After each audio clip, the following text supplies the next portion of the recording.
Folks, thank you all so much for tuning in live for this one. Really, yeah, special and fun collab we got coming up today. So for those who don't know me, my name is Dan, one of the co-founders of Earlywork. We run Australia's first sales school, teaching young people about sales careers because the unis don't.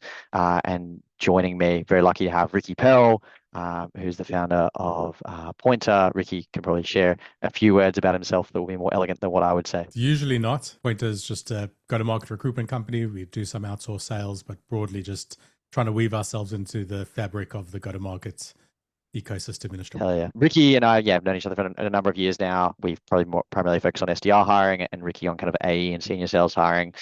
And we kind of start to realize, kind of, chatting between each other that the standard deviation, I guess, of hiring process quality for sales teams across Australia was, yeah, super, super high.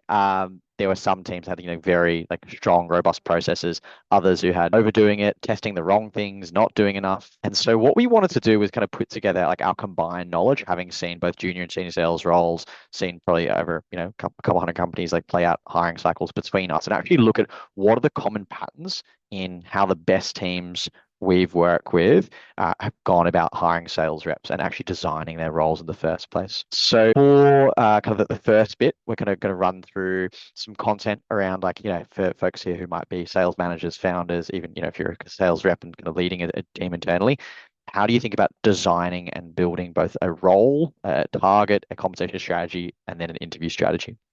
And then we do want to have a bit of time at the end as well for Q&A. So I guess like the first piece that's like really important to call out, and Ricky, I know you've got a bunch of thoughts here, is a lot of you folks in the audience who, maybe expanding sales team might be thinking about, hey, what is the role that I need to hire for my business? Like you kind of know, oh, we need help with sales, but the question is like, which role is it going to be, right? And you think about these like three core flavors typically in the world of net new logo sales of either a sales development representative, which is booking meetings, an account executive that's taking existing meetings and then closing those deals, and a BDM that's doing that whole process end to end. And so I guess the first question you have to kind of ask yourself in your specific sales situation, very company by company, is what is the main bottleneck to growth? Like what is stopping your revenue from kind of getting to kind of that next level? For some companies might be like, hey, we actually need more leads. Like we've got meetings in the calendar and we're closing them, but there's the top of funnel. And for some companies, hey, maybe there's a ton of leads, like to go after warm leads, ones that are coming through the calendar, but potentially sales cycles are getting stretched out because you're stretched thin. The conversion rate's not as high as you'd like to be because you're not be able to spend enough time on each lead that is coming through. And so that's probably where you kind of get this core split of like, do you kind of probably lean more SDR or more account executive? And obviously, get into this kind of the viability piece, but yeah, there's the end-to-end role of BDM, which kind of more it comes down to, I guess, like economics of the business. But I guess Ricky, on that first point, before we kind of dive into some of the other considerations, like any thoughts there around like, yeah, hiring motivation or hiring driver? Yeah, I think it's like you put there, like what's the job to be done? Where do we need to fill the funnel? What are we solving for here? I think obviously it does get more nuanced, right? Because this works at this high level on the assumption that an SDR can always book a meeting, but sometimes by design, you might need exceptionally high context in order to even engage. Like, some of these companies selling really deep technical products might skew towards needing the right people on the actual phone to begin with. So there are other areas why an SDR versus a BDM, in this case specifically, because those two have that overlap in that sales development function. So, but yeah, broadly, it's like where we're trying to solve for in our funnel, and let's put some resources in. Yeah, I think on that point, it's like where you kind of get the SDR BDM split, then comes down to some stuff we were discussing around deal viability. Like there are some companies where actually, if the deal size is, fairly small, it's it might not make sense to have a standalone role like an SDR just to book the meetings. And so obviously what you want to think about is like, hey, if you're paying someone to do a sales role, you're hoping that they're producing at least three times their salary in revenue. And so it's thinking about, well, hey, like what actually is our average deal size? What percentage of meetings convert? How long does that take? And based on that, you can kind of like run a model of like, well, hey, does it even make sense to bring in someone on kind of a typical SDR sort of salary to do this job? Dan, half of my discovery calls are talking sales leaders, or not normally sales leaders. They normally get this, but founders who maybe don't, through this revenue architecture and helping them calculate if this role is even worthwhile. And they realize very quickly, like, shit, this only makes sense if the SDR's booking, 30 meetings a week, and we're converting a crazy number of that. Like, there's a certain stage that makes different roles or different salaries or different motions economical. And yeah, we're looking at deal size, conversion rates, sales, lifetime contract values, velocity. Like, there's everything that goes into it. But I think the first thing on design is fundamentally, what do we For sure. And it's fine. Like, for instance, if you look at, say, like a lot of B2C businesses, the SDR role is a lot less common in those structures because, hey, the average cost of getting kind of one extra consumer like onto a product or onto a service is going to be like a lot lower. And so, like, similar to yourself, like sometimes I have conversations with companies, it's like, hey, does the SDR role even make sense for you from an Yeah. economics perspective? And I guess the final piece there obviously comes down to like budget for the business, right? And this is obviously going to be a constraint, particularly when you're looking like, early stage companies, maybe they're pre-funding for investors, maybe they're pre-seed, or kind of just, early in from a cash flow perspective. And sometimes it's like, hey, you might ideally want or need a kind of a closing role or an AE, but you might not have the budget to get that person you want that has that experience. And I guess kind of your two options there often are like, hey, either you do hire like a junior person and you develop them internally to be able to take on that closing role. Obviously, the ramp time is going to be slower than someone more senior. Or I guess there's this other piece around like, hey, can you get that job done fractionally, part-time, with kind of like outsource approaches. So there's kind of like different And ways of solving the need with limited capacity. then we also haven't mentioned, like, we've spoken about SDR, AE, BDM, but there are nuances and differences that with different titles across those. For example, inside sales, where you might be doing that full sales cycle, but going, if they one call close, they're very light touch, they very low average contract value type things. There's a lot of nuances. You also get into the top end of SDRs in some organizations where they're going deep into the sales cycle, fully handling qualification, being involved in discovery. So, like, this is a spectrum, and Yes. we're obviously simplifying it here. And the last thing to add is the objectives of the business. Like, this always has to be overarching. A lot of what we learn, particularly around SDR roles, comes from these early stage startups that are just in between funds. So every $100,000 they get in revenue, they're going to raise $1 million or $2 million on their next round. Yeah. So they're actually willing to spend $500,000 to raise $100,000 worth of revenue. That doesn't make any economical sense if you're looking at business fundamentals, but it makes a hell of a lot of sense when you're on this VC merry-go-round between rounds. And so we also have to just look at, like, what are we trying to emulate here? What are the overarching? Yeah, I think very thoughtful nuance there. I think, like, obviously, yeah, if the goal for a company is just like, hey, just get revenue to get much more funding through the door, it obviously changes like the economics making sense. But I guess the terminal case, you eventually want to get to a point where it's like, hey, okay, there needs to be kind of a multiplier on that salary. Absolutely. Cool. So I guess, like, yeah, assuming you kind of, build a hypothesis as a team on, okay, this is the sort of sales role we want to hire, then you kind of get to this question of like, compensation. And in the world of SDR, it's probably a bit more narrow, right? Like, obviously when you start to get into AE, there's quite a wide split in terms of kind of, the seniority of the prospect. But usually, what we kind of see for Sydney, Melbourne roles kind of past 12 months, typically the base for an SDR will be kind of in that 60 to 80K range. 65K is probably the average. And again, this is typically kind of B2B roles, typically kind of local companies. Commission obviously, depends on, inbound versus outbound. Inbound roles are going to have like a lower commission ratio, but often that's in the realm of 15 to 50K, kind of hovering around that 30K mark. And so usually the ratio you will see when designing a commission package for an SDR is probably around the 70-30 to 60-40 ratio. And Ricky, I know you can kind of talk to the nuances here for kind of account executive, where it can be like a little bit more aggressive on the commission side. Yeah, I think your average account executive in Australia is 50-50. Yeah. That's most common. Obviously, we got on the next slide, but the pays are quite different. I think this also just comes to the economics of the role. Like, there is a bigger gap between the SDR and the revenue. There's a lot more costs that need to go into acquiring that customer, whereas the account executive is the bulk of that expense. And so it's much easier to just say, like, hey, if that revenue comes in, like a huge chunk of that's been because of you, we give you a share of it. So it's higher risk, higher return, but yeah, typically 50-50, sometimes 60-40, and 70-30 once you're in your CS account management side might be more. Yeah, it's like existing logos is obviously a different story. Yeah, it comes down to like, like what is the marginal difference of like, how involved are you in kind of like the decision around is that person going to be a customer or not?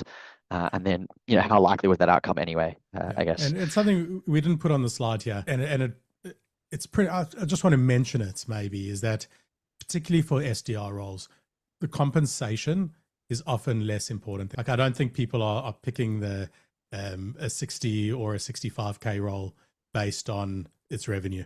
Yeah, I mean based on the income and how that's going to support their lifestyle.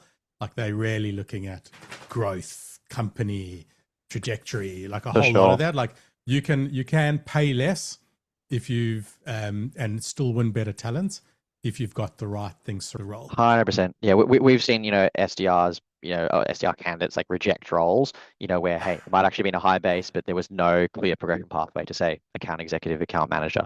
So, candidates will often sometimes even take a bit of a lower base, knowing that, hey, in 12 to 18 months, that's going to get me to a point where I will be earning a lot more. Yeah. Um, So and I super guess important, and there are things like that for an account executive, of course, but the compensation starts being a much bigger. For sure.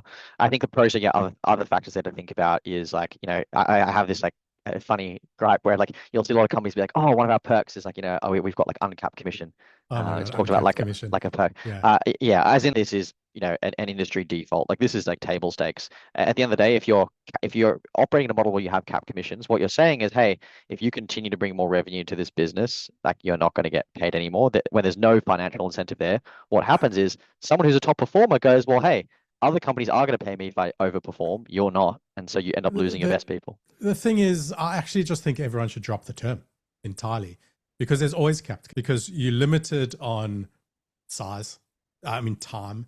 You're limited on territory. You're limited on a whole host of things. So like you might on any 1 year exceed it, but then the next year your targets get changed because the actual targets are done. Like Yeah, it is like yeah, it protects you from that one windfall deal that you bring in that was like 5 times above quota because you signed this massive logo. But make no doubt, make no mistake that next year your targets are changing and they're claiming back a lot of the money. So like I feel like it's this term people use, but it's so uncommon to actually have capped commissions. yeah. Most employers now like wouldn't use it. I think really the difference is almost like is it an organic cap or an artificial cap? Like, but yeah, normally, hey, there's a fun, there's a TAM, there's a certain patch, there's only so many leads you can go after. But it's like, yeah, you don't want to place an artificial ceiling if a rep could overperform that. Yeah, and because if you do overperform, what's the next year they're going to hire another rep and carve up your territory a little bit, makes it harder to overperform. So like all of those things come into it, and your experienced reps know what to ask and what to look for. But if we're just talking high level compensation, absolutely, uncapped is absolute For table sure. stakes. Um, you know, these days like equity, if you're going into a high risk startup, same. For sure. And I guess like broadly kind of like summarizing here as well, obviously we're giving some ranges and Ricky's going to show some stuff around the AE side, but you obviously need to consider, hey, like for the brief that you have, like how does that candidate stack up in terms of obviously their sales experience? Do they have domain specific experience? Usually you're going to be paying like on the higher end of that range, showing if they do. And also obviously your vertical and industry benchmarks, something, say if you're in the cyber security space, oftentimes, hey, salaries might be a little bit higher. Obviously kind of SaaS versus other industries tends to outperform. But yeah, Ricky, it'd be good to kind of share a little bit more about like how you've kind of built the benchmark database you have kind of more Sure. senior and a broader range of sales roles. So for account executive, it's a bit more of how long's a piece of string, right? There's reps that are fully commissioned all the way through to account executives earning 7 figures. So it's much harder to find a specific range. We've built this from pretty much every job that's been posted in ANZ. It's a rolling total. At the moment, it's just over 70,000 jobs, and it lists the advertised price. So it's a live market snapshot of average median salaries for these roles.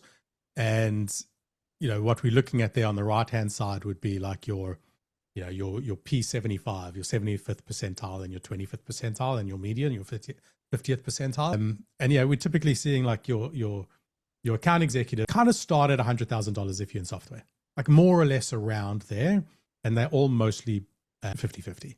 Once you get to your 120, I think that's like your classic account executive salary for someone who's relatively new.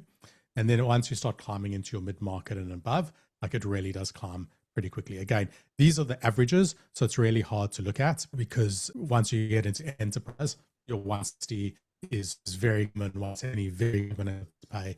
but you also will find base pays in the 200s quite, at your Oracles and your Ciscos of the world. For sure. Yeah, I think that's the thing. It's like, just because you heard, oh, one company pays this or that, obviously you need to consider like the nuances of like, hey, like in that role, the contracts you're bringing in, how much are they worth, how much is being brought in, what's the level Yeah, of support from marketing around leads. And so exactly. it's not Account just like, hey, here's the executives, number for an account executive. yeah, It's not account as simple as that. executives a lot more interested in that commission. Like it's 50% of your pay, and people go in there negotiating so hard on, can I get an extra $5,000 of base? Can I get an extra $10,000 of base?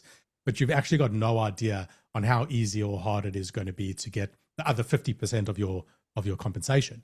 I think there's a lot more nuance in how the commission is earned, and that needs to be seen. But yeah, like if you want the market rates, you want to see where your role sits, you just go to that link and it will show you it's live, it's updated, it's unbiased, and it's 70,000 roles and 70,000. Awesome. So that's obviously, yeah, kind of the compensation piece, what sort of role. But then, like, it's funny, right? Like, people be like, oh, yeah, the basis of the commission is this. And it's easy to kind of throw out a number. The question then becomes, well, hey, like, what is actually that commission being earned on? Like, if you think about, hey, you're kind of sitting there trying to design a role for your team, like, what should we be paying the reps on? And I guess, three principles I generally like when it comes to, commission design is like, one, it should be simple. You don't want to have like five different things where the rep doesn't even know like how it's calculated or what's going on. It's just hard to, shoot for and hunt for. Two is ideally it's something that's within that rep's control or pretty close to it. You don't want to have a situation where like an SDR is doing amazing work and then getting no commissions because their AEs aren't pulling their weight. And thirdly, I think you want to incentivize the right behavior because you can give someone a target like calls and they can, go and call, random leads that aren't actually relevant, right? And so when we think about kind of SDR commissions, I guess there's, a couple of different models you see here. Usually the most common one will either be on qualified meetings sat or meetings attended or qualified opportunities. So the distinction here being like, either, hey, an SDR books a meeting, the person kind of, rocks up and is at least kind of a prospect that is like a relevant prospect type, or then actually in some situations, like if they're kind of controlling which companies they're targeting in the first place, okay, does that company actually kind of progress from that meeting to a further conversation? Now you will see like in some environments where close rate is very high, or if it's a very short sales cycle, then really like the SDR has a lot of influence over where the deal closes. And so in those, you'll sometimes see it be paid directly on deals closed, similar to an account executive, but usually a smaller percentage. As teams kind of mature over time, it is common also to see like a blended kind of comp structure where like, you get they probably, often see the majority of, commission around some meeting related target, but then a kicker for if their deals do close. But I think, one thing Ricky and I we're pretty aligned on is like, you never just want to have a commission amount on a meeting booked, right? Because you Yeah, can book a meeting with anyone all and they trash. might not even turn up. So it's like like a meeting booked is not necessarily a pathway to business value. But yeah, obviously, Ricky, I think with account exec, usually this is going to be some sort of contract revenue. They're closing the deals, but there's obviously a fair bit of nuance there depending upon Yeah, product type, customer type. some of the most complicated spreadsheets ever built were to launch rockets into space and to calculate account executive. Like they really can get super nuanced. Ultimately, it's usually a share of revenue. Right? It's just now with land and expand motions, with usage based motions. How do you compensate the rep that sells AI into an enterprise, and on the contract they sign one seat, and one person, and then that company expands to use millions and millions of total billions or whatever they're measuring in over the course of that year. So it's usually some form of revenue share, sometimes usage, but usually, Shava just made a comment there. We will definitely touch on that on the next slide where we're talking about targets and KPIs. But I think it's important to differentiate commission, and maybe it's time to jump into that, Dan. But it's important to differentiate commission and compensation from targets and KPIs. And the reason Absolutely. you need this distinction is like, one is like, what's fair compensation for the work being done? You've got to be on market. It's got to be equitable. If you're not, you're going to lose good talent. If you're overpaying, you're wasting money and you're slowing growth. So that's one thing to get right. What you track and measure, like we're paying account executives on revenue. Like if the only thing we were measuring was their revenue, we wouldn't need any sales managers. Like there's a countless amount of activities that are precursors to revenue, and those are where you put your targets. in your KPIs. Yeah, and that's yeah, I very much agree. I think, Shava, to kind of your point in the comments, there are things that are good leading indicators of effort, and it's like sometimes an SD, looks like they might be doing the right things, then hang on a minute, there's not qualified opportunities happening. So studying those metrics of things like how many calls are being made, how many, contacts are being rolled in sequences, how many meetings are being booked, tell you, in combination with those later metrics that are usually kind of the core commission-based targets, where is the problem happening along the chain when things aren't going to plan? Like you want to understand like at what point we're seeing kind of that drop off. It's so Um, important, Dan, because I'm sure you'll see. I've got the saying like SDRs don't fail companies, companies fail SDRs. So mhm, often when reps aren't successful, it's actually something that's outside of their control. So you need to be measuring every element of this recipe for success to figure out where the problem is. Like we've had SDRs miss targets, but actually their phone number was coming up. But you would have noticed that if you had seen the drop off in call connect rates, even though effort was up. But if you weren't measuring that, you wouldn't know where to find it. So pretty critical, but still separate to for sure. And I think it's got a nice segue where I think obviously, hey, it's good to have that like, very clear commission model, easy to understand and incentivizing the right behavior. But where it gets challenging is like, both Ricky and I have worked with a lot of companies hiring their first ever account executive or their first ever SDR. And the question is, well, what is a fair target? How do you suddenly pluck this number from thin air? That's like quite a confusing challenge, and you don't want to, bust the world in an offer and then realize, hang on a minute, the target, the actual reality is gonna be nowhere near that. So what we often see is like when a company hasn't yet had, it's a new team, a new type of role, it's their first role ever. When you don't have those internal benchmarks, what you can do is when you kind of bring on that first rep, first start by looking at their activity over the first 3 months. That's not to say like activity is not the goal, it's not the end goal, but you don't necessarily know what the right target is going to be straight away. What you want to at least see is like, hey, in their first 3 months, it's natural. SDR ramp time is going to be around 3 months, depending upon the sector. But over those 3 months, are they putting in a consistent effort in terms of, hey, enrolling the right number of contacts, doing, a decent amount of calls? And by default, it's kind of like when you don't have those benchmarks, err on the side of being generous rather than accidentally screwing over an SDR because you've kind of gotten your target modeling wrong. So you often see during a ramp period, a lot of companies pay out what the on-target commission would have been. Now, then what happens is, okay, after 3 months, an SDR, unless it's a super complex product or environment, usually kind of by then, they're kind of close to the point where they can kind of start to hit full targets. And so whatever they were hitting in month 3 in terms of, call it meetings attended or qualified meetings, you can usually then use that as an anchor and try and set a target above that slightly that's a little bit more ambitious. And kind of that then starts to become your watermark that you can adjust over time based on obviously how the market evolves. Some things are seasonal. We'll kind of jump into some obviously like industry average pieces there, but I guess like, yeah, Ricky, any kind of thoughts on this for an account executive situation in terms of leading indicators to track? Yeah, I think for both is you also need to like measure this against the economic model that you had. Like too many targets are set based on that financial model. Like, hey, we need every rep to hit 20 meetings, but they haven't been like means tested, like bottom up. Like, is that actually feasible? When it comes to account executives, like there certainly are benchmarks on the ratio of their Mm, earnings. Like let's just say 5 times their OTE might be a typical SaaS benchmark. But different verticals, different industries, different segments that might be a little bit unique. So the things that we'll be tracking would be things like the full revenue architecture of their funnel, new deals being loaded. From those deals being loaded, what are the conversions through to each stage? What's their deal management like? Like what are their scores on all of the different metrics on conversions through or the times through those stages?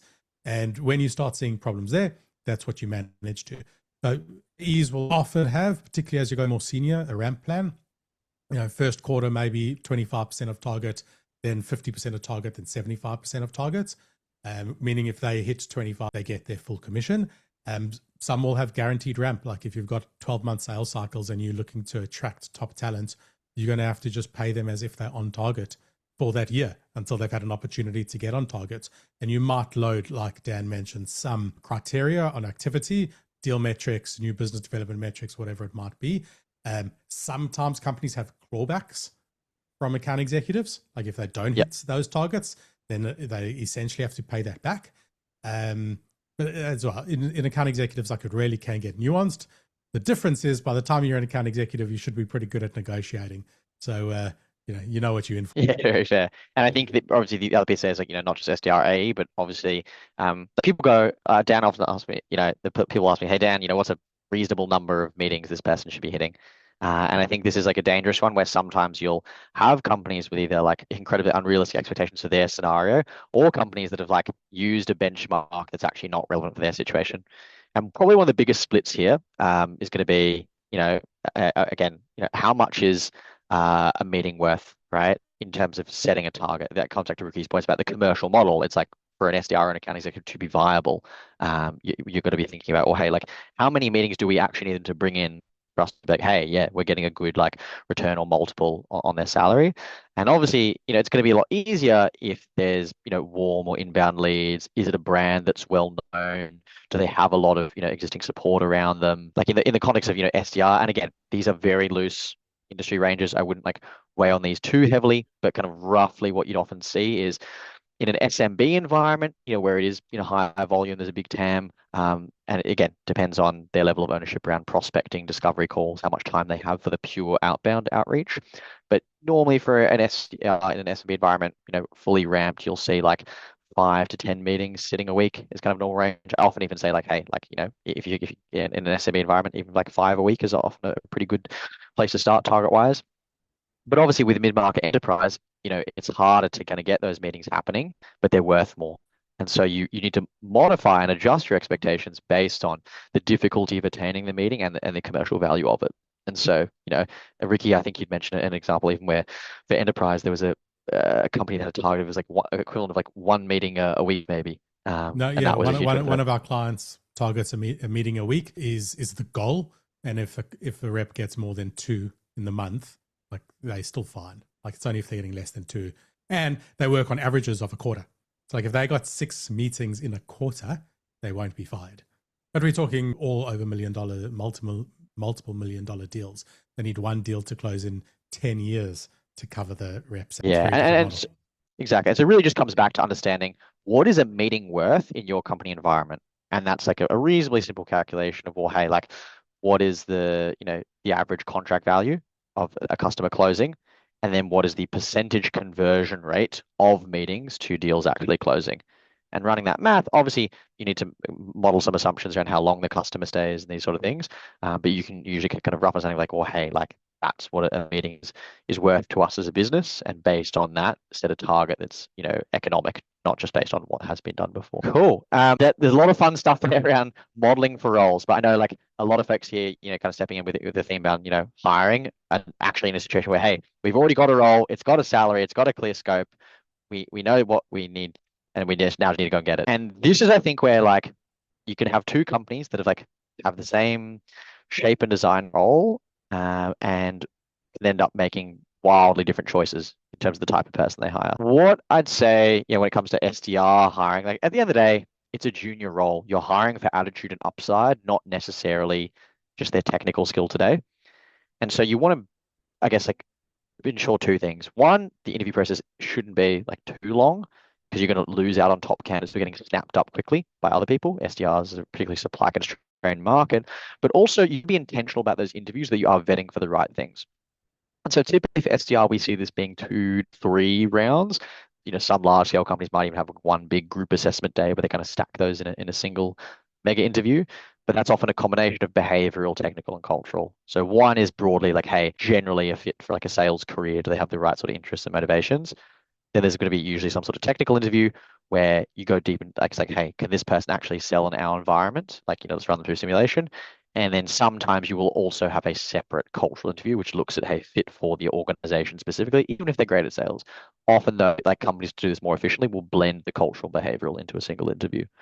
And really, the 5 point scoring framework we developed, we've had 700 folks land jobs in sales over the last 3.5 years. So we've obviously seen, hey, who performs best, who stays longest, who gets promoted.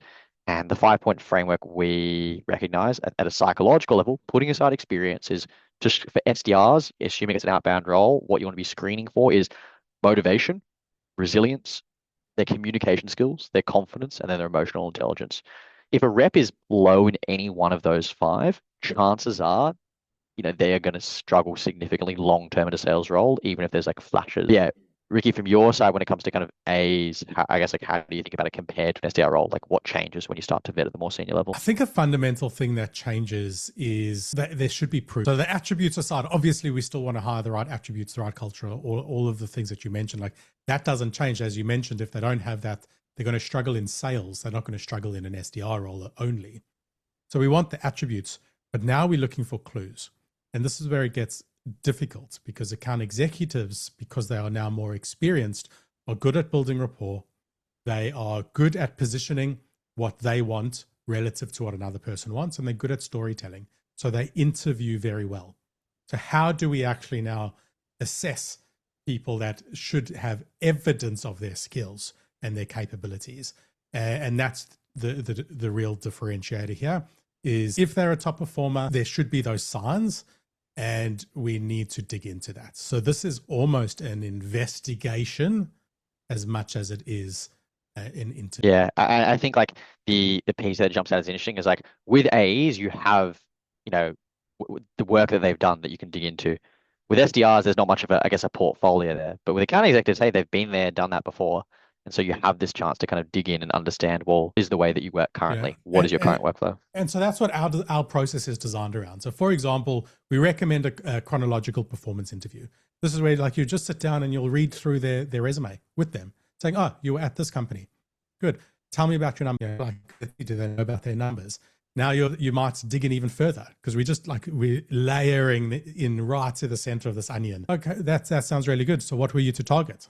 Oh, it's 150% to target. Where were you ranked in the team? Oh, okay, Yeah. good. The It's like, 150% to target. That's interesting. You could still be the last on the team of 20. You don't like know these what things. targets set reasonably? That's the funny Yeah. thing. Whenever you see a percentage to target, and that sometimes that's the thing, you could have a rep who is under target, who's actually really good at their job. Like I've seen a team where it's like a rep was top of 7 reps in their team and was maybe 65% to target because the Yeah, target's just not been absolutely. set They're well. at a brutal company that doesn't know how to set targets right, doesn't have product market fits. So you really got to dig in. And so this chronological one, we're like absolutely leaning into their experience and digging into what they've done to the nth degree. And importantly, we overlaying that with what they should know. So if they've been doing enterprise sales at a company that used, I don't know, used Medpic as a deal management framework, all right, we've now uncovered this through this chronological interview. Now we can start digging in. Well, if they've done this for a year at a company that used Medpic, they should deeply and intimately understand that. I can now ask them questions about this. And if they don't know, all right, no, this person isn't really motivated by the academics of sales or isn't a fast learner. So we go through this process chronologically, then behavioral competencies, and finally some practical examples and workflows. And then finally, and of course, through all of this is culture. I think a big difference, and the one thing to mention, Dan, I don't want to harp on this. Applying for a job is a deal. For a person applying for an account executive role, this is a potentially $200,000 deal that they might do over for 5 years. So this is $1 million deal that they're about to do. If they are not multi-threading, being overly communicative, putting in the extra efforts, if they are not following up in a timely manner, if they're not like doing everything that they would be doing on a deal for $1 million deal, that's their $1 million deal, just assume they won't be doing it in the job. So they 100%. can very much do the job to get the job, which is something, Dan, we all interestingly would also look for if someone was an experienced SDR. Same story. Like if you're an experienced SDR and you're not cold calling the hiring manager, what do you do? Crazy. Yeah, You like know? I think about this so much. Like, yeah, the entire time when you are interviewing for a role as a salesperson, you are selling. I've seen reps lose offers and be rejected based on not the interviews, but how they communicated between interviews.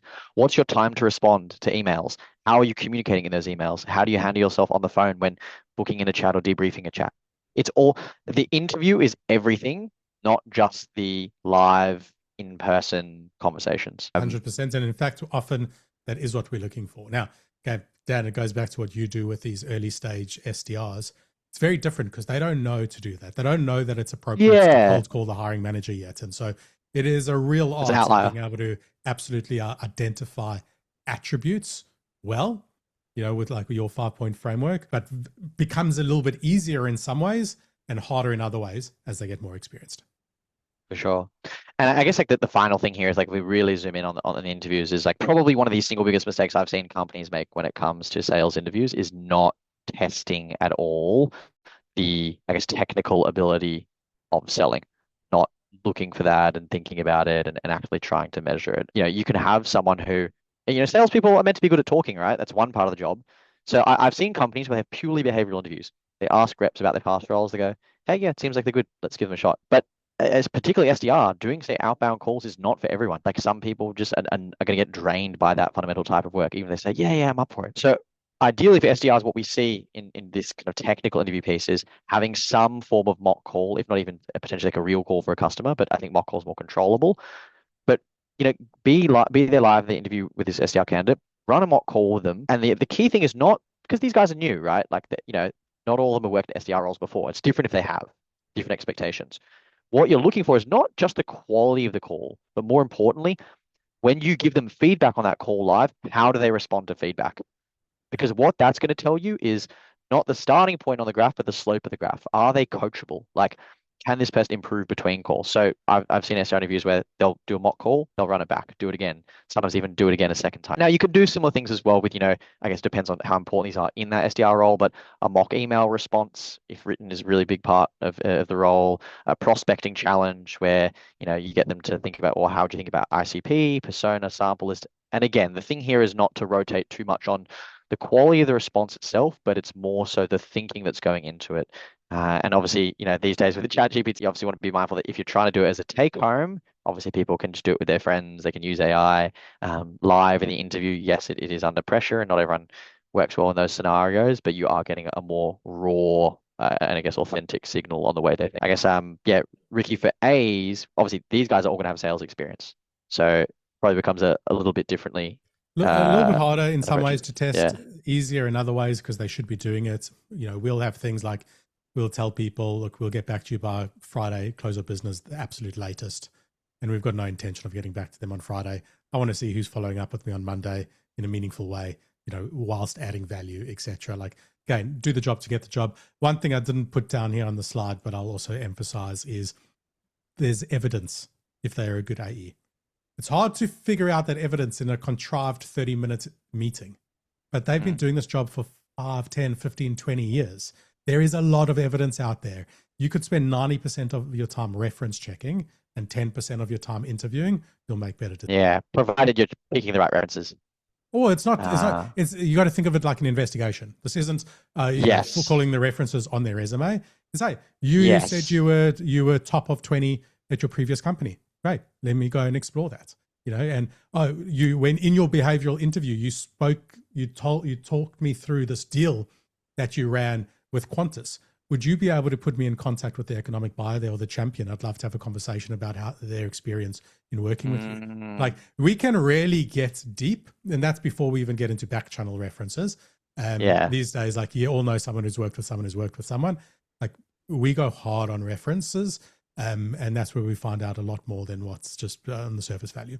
But for the sake of time, we'll move on. For sure. Folks, conscious of time, and Ricky, I'm happy to kind of stay on a little bit longer, another kind of 5-10 minutes. I want to give you guys in the audience here, for the folks who kind of stayed on live, a chance to kind of ask any questions that you're having at the moment when it comes to like anything in your sales org, thinking about, the next role that's coming up, target design, interview process. Like, be selfish. If there's anything top of mind, welcome to drop it in the chat, or if easier, raise a hand, depending upon the environment you're in. Yeah, I guess any top of mind questions for folks still on the call, for anything to do with sales hiring. Everyone knows what they need to do. Have we given you all the secret sauce? Seems that way. Bryce, I see a hand up. Hey guys, thanks for running this, guys. It was super informative. I think a lot of these things that seem my video paused. Let me turn it off. A lot of the things that seem pretty, like, there are a lot of assumptions I think that get made with sales hiring that I think people miss out on, all the key things like reference checks and not just behavioral based, but the technical stuff. But my question for you guys is, for an early stage company, what are some of the incentive structures that you've seen when you really are building from the ground up, scratch? You can't really afford to pay a rep for 3 months ongoing. So what type of creative incentive structures have you seen for companies at day one? I mean, it's an interesting question of, like, when you can't afford to pay like a rep 3 months ongoing. Are you saying they're full commissions for 3 months, or you can't afford anything for 3 months? Full commissions for 3 months, rather than just saying, hey, you're going to have on OTE for the next 3 months and then ramp it from month 4. I'll start on that. I mean, Dan, unless you want to kick off, I'd be saying for Jump an in. SDR, if you can't afford like the per meeting cost because it's a 70-30 split, like don't start. But I assume that's usually not the case. We're talking more about account executives here. Very common to not give guaranteed ramps. Very common. The only time we're really looking for guaranteed ramps is when we are trying to take people out of companies where they are currently on target. But if you're taking an SDR and they're stepping up to an account executive role, like we're all business people. We understand sometimes you've got to take one step backwards to take 2 or 3 steps forward. So more common than not, I'd say companies don't give guarantees. When we're looking for executive high, like senior roles, a little bit different. So it is fine. There are roles that we place very frequently where the rep kind of knows they're not going to make any commission for the first 9 months. Some of them might not even make commission for the first year. It's still relative to what people expect to earn. And as long as there's a mutual understanding, that's the most important thing. Where it's broken is if they're expecting to earn up here or in that particular time frame, and then they land up over here, that's when they start putting their resume back out. Yeah. So you I think think creating just having that communication up front about what's realistic and what's not, and more often than not, the company sells itself, or if you're on a good trajectory or if you're on an exciting industry, for example, the company sells itself, and that understanding from a rep in 2026 seems to be pretty common. Sure. And the 2 big upsides that people get, like it's always risk relative to reward or return. So if there's more risk for them, right, well, maybe they're sharing in the upside of that risk in the form of equity. Or maybe they're getting disproportionate titles and career growth opportunities. Like I know some heads of sales now that are running big teams that would not have gotten there in any other way other than starting as the SDR or the first sale. So there is disproportionate potential upside that comes with the increased risk. As long as there's a mutual understanding and a shared understanding of that, usually it will work out. Yeah, I broadly agree with the points Ricky made. I think there's two pieces that are jumping to mind. Like one is the question of like, hey, it can actually potentially be from a financial feasibility perspective, like a bit too early to hire someone full time. And the question I would like interrogate is like, is there a sensible business case to either use, say, an outsourced piece or have someone fractionally doing sales if you're not able to kind of commit to that. But then, yeah, let's assume you're kind of getting pretty close there. You do need that full commitment, and it's going to be a big part of the future of the business as a core growth lever. Then, yeah, I guess like your lever is obviously going to be equity. Like particularly in a startup environment versus a small business environment, if you are looking at that very high upside, very high trajectory, it's like, yeah, this is the classic trade. It's like, why does someone join as the first employee of a startup? They're usually going to be paid a base that's often 10 to 20% lower than industry average, and often, hey, it's like the equity, but as Ricky pointed out, also I guess the career progression opportunities and learning opportunities. Sam, Thanks, guys. I see you've got a hand up. Hey, yo, thanks for the chat. I'll lower the hand. Good to see you, Danny. Nice to meet you, Ricky. Yeah, I got 2 questions, maybe just the more interesting one. First, like when you're thinking about setting salaries, there's X%, I've seen a number that's 55% in software. I'm not really sure where the actual number sits, of reps that are hitting target across sales teams. So depending on the salary that you set, which has like the shiny sticker price, some reps are more likely to preference taking the role at a company, but the targets might be less achievable. Like, have either of you ever had experience or kind of have a better read on the market in terms of what percentage of reps is like a green flag for, like, what percentage of reps should be hitting target?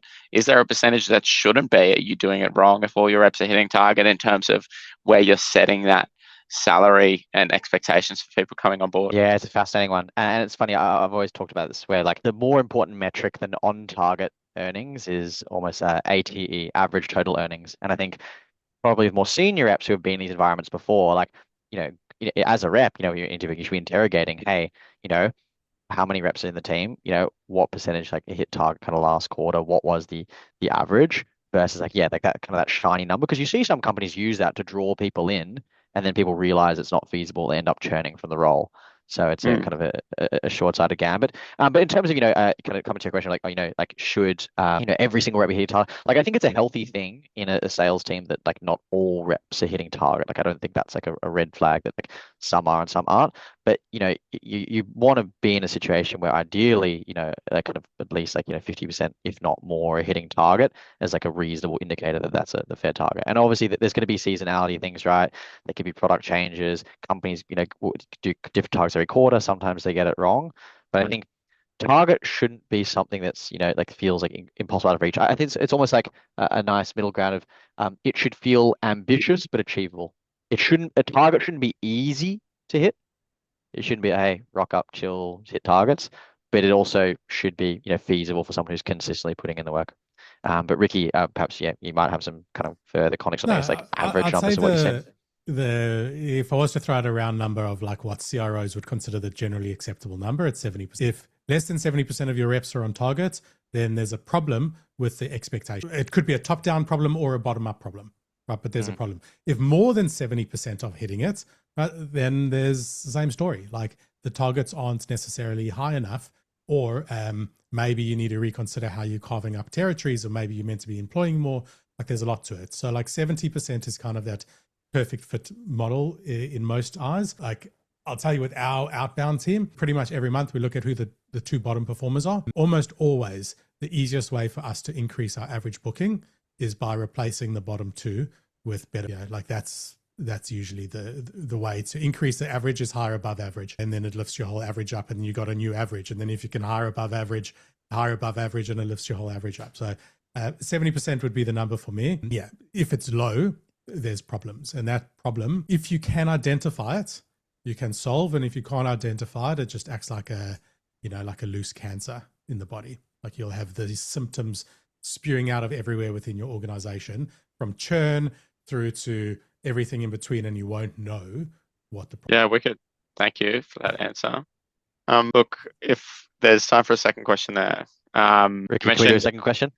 Yeah. I'm happy to say. Wicked, thank you. You mentioned like targets being within an SDR's control. Like that makes lots of sense. I guess for deals whereby the actual deal value is not necessarily guaranteed on the spot. It can be more variable, like it's almost a prediction.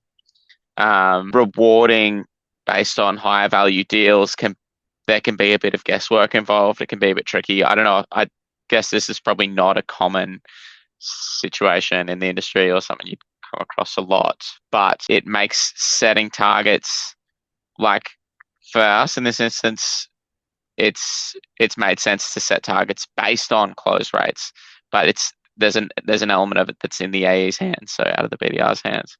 But just the alternative, there's just way too much variance. So I just wanted to hear, I guess, if you had thoughts in that particular situation. I definitely do. I'd love to hear Dan's thoughts. Ricky, shoot. So in a lot of these models, it's you able to, like, what you gave me is there's like a known and then there's an unknown. Known, it's a deal, it's a potential deal, and the unknown's value of how big it is. So you can reward one at a fixed rate, on fixed volumes, and the second one on variable based on outcomes. Like this is where the blended model that Dan presented makes a lot of sense. Like, hey, every booked attended meeting or every deal or every opportunity is X. And then retrospectively, we'll look at the end of the quarter at values and we'll give you commission. Yeah. And I just like something we didn't stress enough, Sam, is that there's a huge difference between, like, you've got to separate your compensation from your management. The outcomes that you want, like people aren't coin operated machines. Like if you want people chasing bigger deals, don't think, let me pay them more on the bigger deals. And then they start doing that. That's more about like what you encourage, what you motivate, what you support in the organization.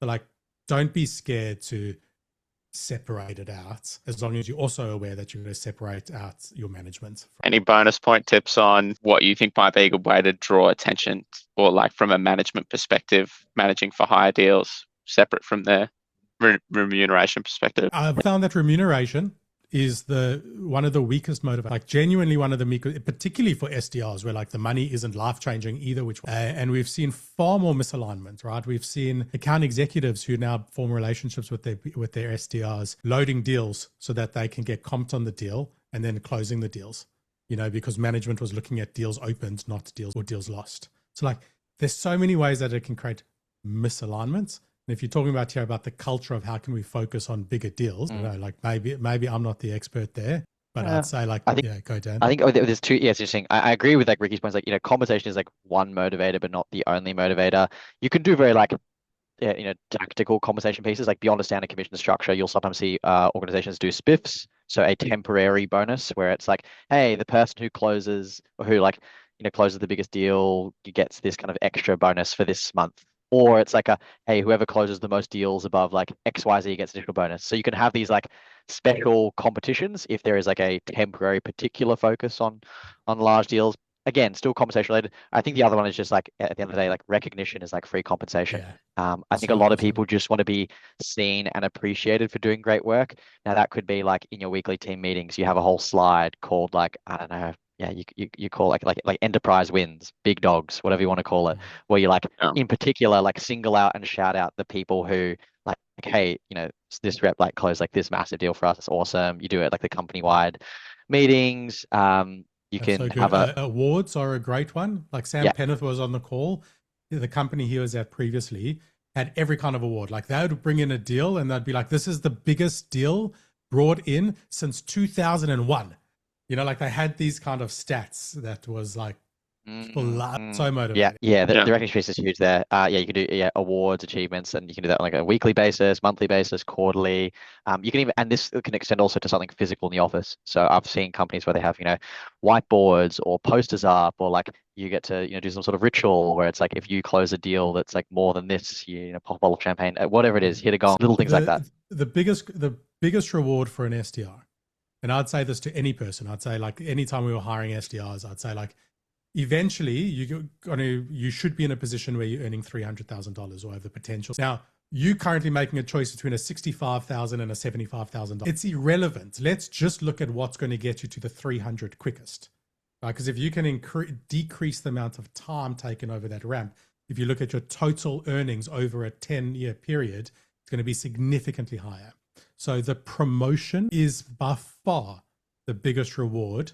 You have even more. Like if they know, hey, the people that are able to bring in bigger deals, the more sophisticated operators are the ones that are likely to be promoted. I think that tops any company. Yeah, that lines up. Blaring John Cena WWE walk-in theme song every time someone books a large deal on The Office. Hell yeah. Watch this space. You can't see me. Folks, we're probably a little over time now. I appreciate you staying on extra. I guess, for folks who, Sorry about the technical issues. All good. Dan? No, it's okay. No, thank you guys for being patient with us it was first time trying Zoom Live, but you know what happens? It's like, if your first cold call isn't good, you learn, reflect, reiterate, more to come. For folks who don't know too much about Earlywork, as mentioned, we run Australia's first sales school. As a part of that, there are two distinct programs. One kind of helping folks land their first jobs in sales or second jobs in sales, typically SDR roles.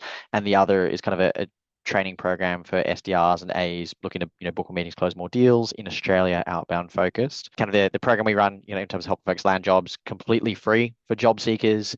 Kind of work with over 100 employers across Australia, across tech, professional services, finance, etc. And so that's one that's kind of suitable for folks who've maybe done 6 to 12 months in sales or are career switchers. And then from a training perspective, run a 10-week program. It's actually kicking off end of this month, which is teaching reps how do you book more meetings and close more deals using multi-channel outbound. And it's specifically designed for the Australian market because we felt, there was a lot of US sales content out there that didn't quite land from a messaging perspective locally. I teach the program personally. And so, for folks watching this after as well, welcome to shoot me a message if you want to learn more about either of those programs, kind of, whether you're trying to find a job or you just need help with kind of where you're at in sales, always welcome to hit me up. And then Pointer, Ricky. Go-to-market talent solutions. We work closely with Earlywork. They are certainly the best when it comes to early careers, SDR roles, and the likes. But sometimes companies need everything from their chief revenue officer or head of sales all the way down to their account executives. We focus on all go-to-market roles, recruitment, and we've kind of specialized in that. So that's us in a nutshell. And on the next slide, we wanted to talk about a pretty exciting announcement, right, Dan? Yeah. So, Ricky has, kind of a couple of years ago, done some awesome work laying the foundations for what used to be called Tech Sales ANZ, but is now GTM ANZ. And so really excited, at Earlywork to be kind of stepping on board and working with Pointer on essentially trying to grow the number one sales community and more broadly like revenue professional community in Australia. So right now we've got 600 folks across sales, marketing, CS partnerships, GTM roles, all on all kind of a WhatsApp community together. And the core idea there is that, whatever kind of question you have or, whether it's an intro you need, that there is a place you can go and reliably get high quality input, feedback, advice, insights from other people actually thinking about the future of the revenue profession. So if you're keen to join that one, you can see here a nice CTA slide. It says CTA slide. If you head to kind of Pointer's website and you kind of scroll down to the bottom, you'll find a link to join the GTM ANZ community. And this is the link here for those who need it, pointstrategy.com/GTM ANZ. Cool, Awesome, folks, Dan. that's all we have time for today. I know we've gone a bit over. If you guys had any questions, otherwise you didn't get the chance to get an answer on, welcome to shoot us a message on LinkedIn. Yeah, very meta with the CTA slide. All right. Ciao for now, folks. Thank you so much for tuning in. Thanks, Dan.